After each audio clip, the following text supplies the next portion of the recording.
রবিউল আউয়ালের 12 তারিখে নবী জন্মের আনন্দ উৎসব বা ঈদে মিলাদুন নবী যে পালন করা হয়ে থাকে, এর ভিত্তিটা একেবারেই দুর্বল। রবিউল আউয়ালের 12 তারিখেই তিনি জন্মগ্রহণ করেছেন, এই বিষয়টি কি না চূড়ান্ত না। 12 রবিউল আউয়াল যদিও প্রসিদ্ধ, তবে বিশুদ্ধ নয়। রসুলের জন্ম তারিখ 12 রবিউল আউয়াল কথাটি কতটুকু সঠিক? কথাটি সঠিক নয়। যেই জন্ম তারিখ সম্পর্কে দ্বিমত রয়েছে, সেই জন্ম তারিখে তারিখ ইবনে খলদুনের ভিতরে আল্লামা ইমাম ইবনে হিশাম আসসিরাতুন নববিয়্যাহ তথা সিরাত ইবনে হিশামের মধ্যে আল্লামা মুহাম্মদ সাদেক ইব্রাহিম ওনার লিখিত কিতাব মুহাম্মদ রাসূলুল্লাহ সাল্লাল্লাহু আলাইহি ওয়াসাল্লামের মধ্যে আল্লামা ইমাম আবুল ফরজ মুহাম্মদ জামালউদ্দিন ইবনুল জৌজি আল ওয়াফা বিআহওয়ালিল মুস্তাফার মধ্যে আল্লামা ইমাম ইবনুল আসির আল জাজরি আল কামিল ফি তারিখের মধ্যে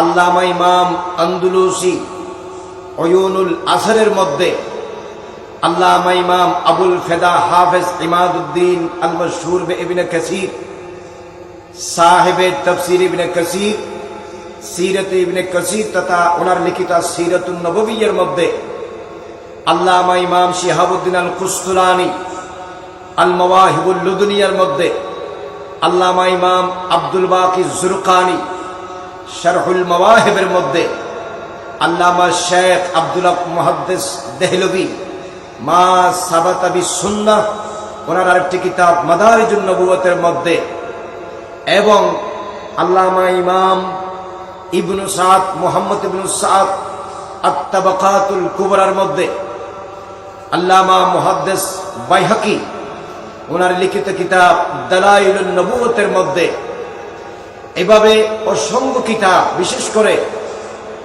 ইমাম আহমদ রাজা খান বেলভি মুহাদ্দিসে কাদেরী আল ফাতাওয়া আর রেজবিয়ার মধ্যে ইমাম ইবনে হাজার মক্কি ফতওয়ায়ে হাদিসিয়ার মধ্যে বিশেষ করে আল্লামা আবু বকর ইবনু আবি শাইবা ওনার বিশ্ববিখ্যাত হাদিসের কিতাব আল মুসান্নাফের মধ্যে ইবনু হিব্বান ওনার কিতাব সিরাতুন নববিয়্যার মধ্যে ইমাম শামসুদ্দিন আস-সাখাফি ওনার কিতাব তুহফাতুল লতিফিয়ার মধ্যে মিশকাতুশ শরাহ তিবির মধ্যে এবং আবু জাহরা ওনার কিতাব খাতিমুন নবীনের মধ্যে জমহুর উলামায়ে কেরামের মত নকল করেছেন। ওলিদা রাসূলুল্লাহ সাল্লাল্লাহু তাআলা আলাইহি ওয়াসাল্লাম ইয়াউমাল ইসনাইন আমাল ফিল লিইসনাতাই আশরাতা লাইলাতান খালাত মিন শাহরি রবিউল আউয়াল। রাসূল করিম রাউফুর রহিম সাল্লাল্লাহু তাআলা আলাইহি ওয়াসাল্লাম সোমবার হস্তি বাহিনী আক্রমণ করার বছরে 12 রবিউল আউয়ালের রাতে মা আমেনার ঘরে রাসূল করিম সাল্লাল্লাহু আলাইহি ওয়াসাল্লাম তশরীফ আনেন। জোরে জোরে বলুন সুবহানাল্লাহ।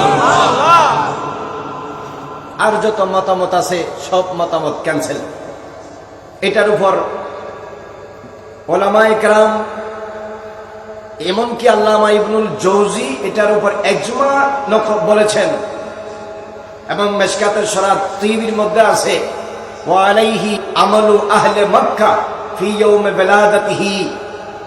এই দিন মক্কাবাসীরা রাসূল করিম সাল্লাল্লাহু আলাইহি ওয়াসাল্লাম যে জায়গায় জন্মগ্রহণ করেছেন, প্রতি বছর মক্কাবাসীরা সেই জায়গায় অত্যন্ত ঝাঁকজমকপূর্ণভাবে জিয়ারত করে বিভিন্ন দোয়া গায়রা করে নিজেদের মঙ্গল এবং কল্যাণের জন্য দোয়া করতেন। জোরে জোরে বলুন সুবহানাল্লাহ। অনেকে বলেছেন রাসূল করিম সাল্লাল্লাহু আলাইহি ওয়াসাল্লাম 2 তারিখ জন্মগ্রহণ করেছেন রবিউল আউয়ালে, যেমন হাফেজ মুগলতাই এটা বলেছেন।